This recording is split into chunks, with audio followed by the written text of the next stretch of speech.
Bismillahirrahmanirrahim. Assalamualaikum warahmatullahi wabarakatuh.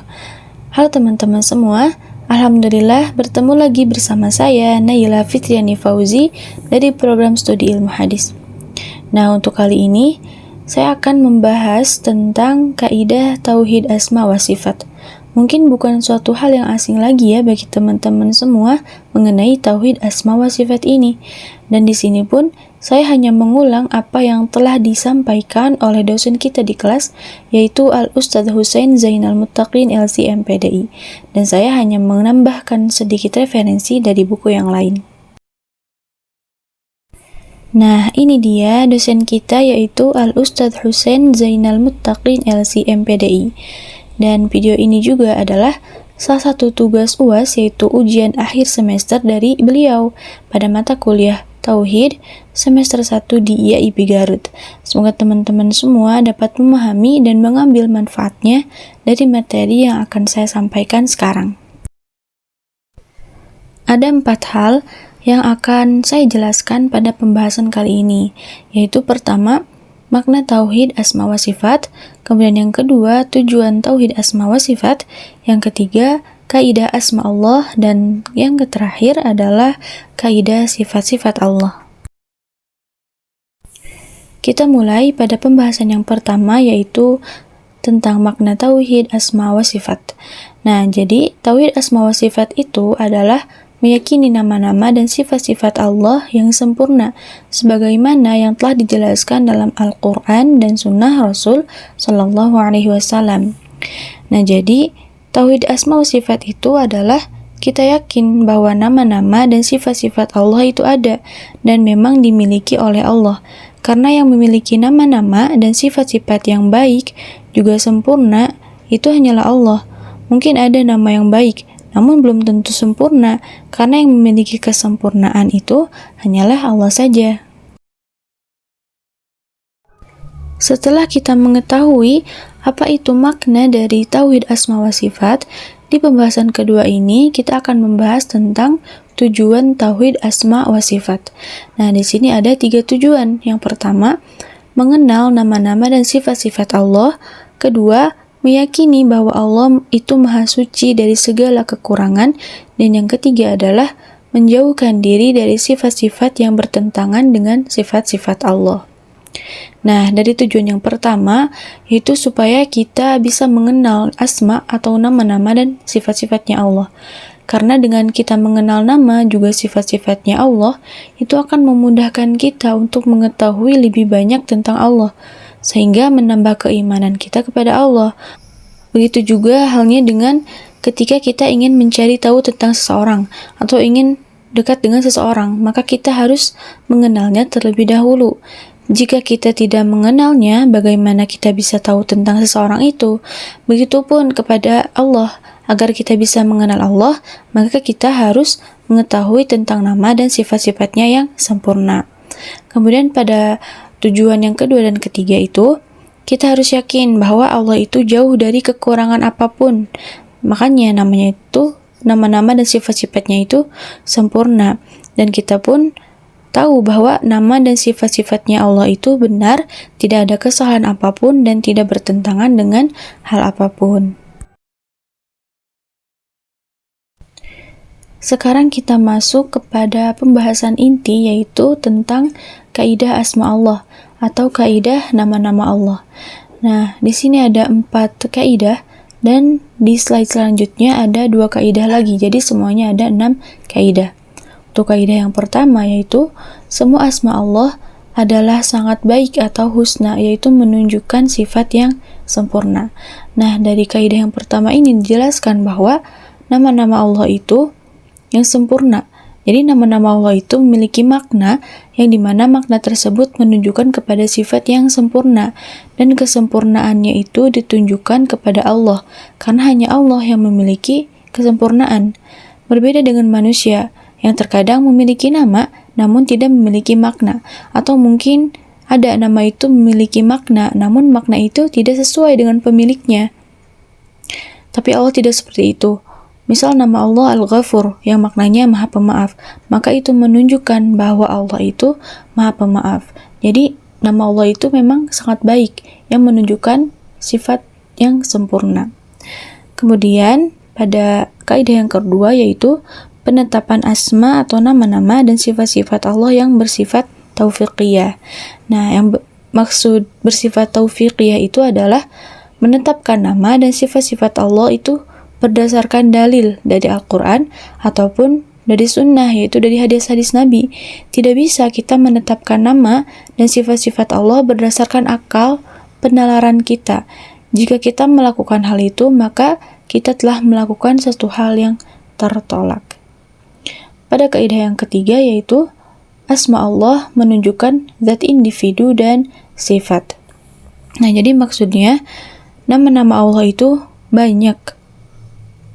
Tapi dari banyaknya nama-nama itu hanya ditunjukkan kepada satu zat saja, yaitu kepada Allah saja. Kemudian pada kaidah yang keempatnya, asma Allah tidak dibatasi oleh jumlah tertentu. Nah, ini jadi jumlah nama-nama Allah itu sebenarnya banyak, tidak terbatas jumlahnya. Memang nama-nama Allah yang masyhur itu ada 99 nama, namun selebihnya dari itu masih ada banyak lagi dan itu pun tidak terbatas jumlahnya. Nah, di sini ada dua kaidah lagi tentang nama-nama Allah, yaitu penyimpangan asma Allah atau penyimpangan nama-nama Allah. Nah, yang dimaksud dengan penyimpangan nama-nama Allah di sini itu adalah seperti mengingkari sebagian nama-nama Allah. Contohnya, seperti orang jahiliyah yang tidak mengakui nama dan sifat-sifat Allah. Selain itu juga contoh penyimpangan yang lain adalah seperti ada orang yang memberikan nama Allah dengan sesuatu yang tidak disebutkan oleh Allah, seperti menyebut Allah dengan sebutan Bapa. Allah kan tidak pernah menyebutkan bahwa dirinya ingin disebut dengan Bapa. Sedangkan ada suatu kaum yang menyebutkan Allah dengan sebutan Bapa. Nah, ini termasuk kepada contoh penyimpangan nama-nama Allah.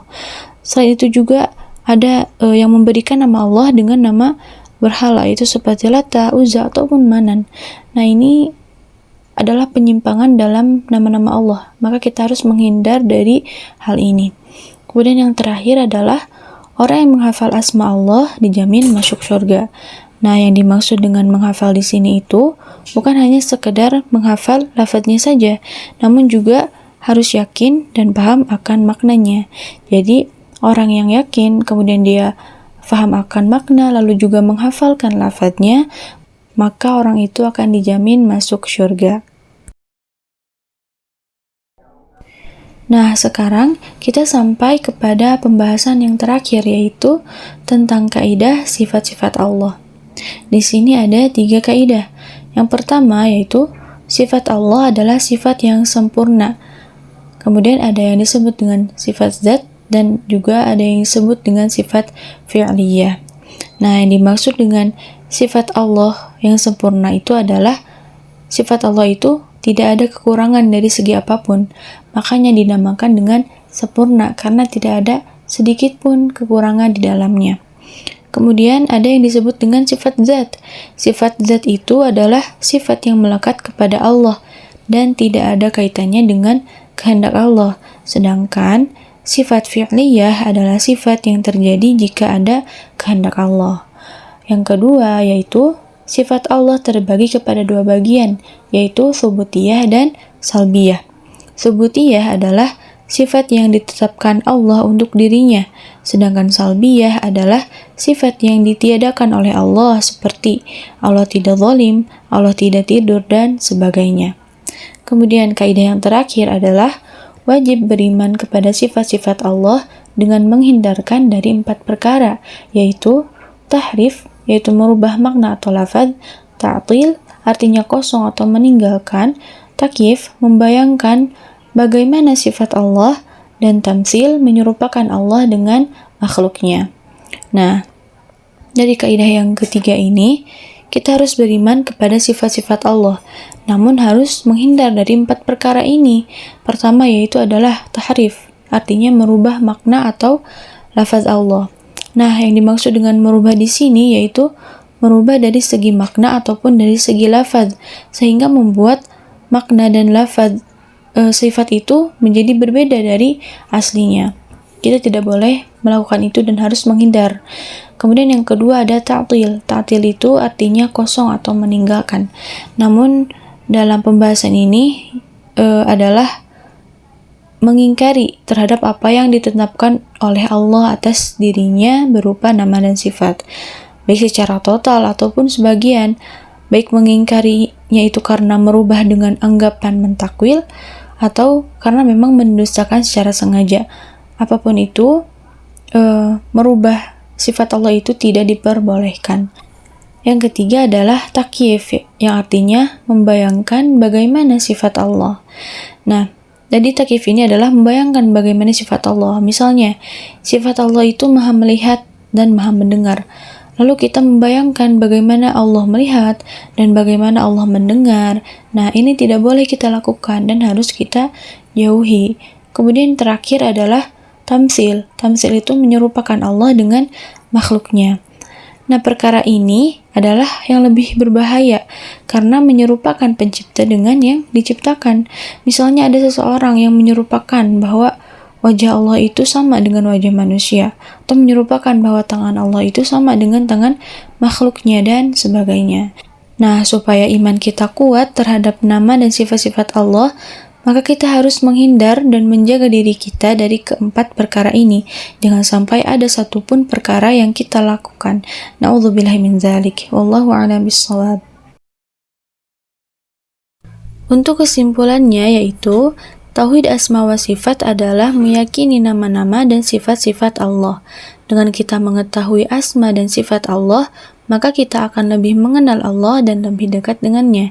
Dan harus diingat juga bahwa asma atau nama-nama Allah itu jumlahnya sangat banyak dan tidak terbatas. Untuk selebihnya, teman-teman bisa menyimpulkannya sendiri dari materi yang telah saya sampaikan barusan. Alhamdulillahirrabbilalamin, telah selesai materi yang saya sampaikan. Semoga dapat dipahami dan mohon maaf jika ada penjelasan yang masih keliru. Jika ada komentar ataupun koreksian apapun dari teman-teman, bisa tuliskan di kolom komentar ya. Ambil yang baiknya dan tinggalkan yang buruknya. Unzur ma qala wa la tanzur man qala. Jangan lupa like dan subscribe-nya. Barakallahu fikum. Wassalamualaikum warahmatullahi wabarakatuh.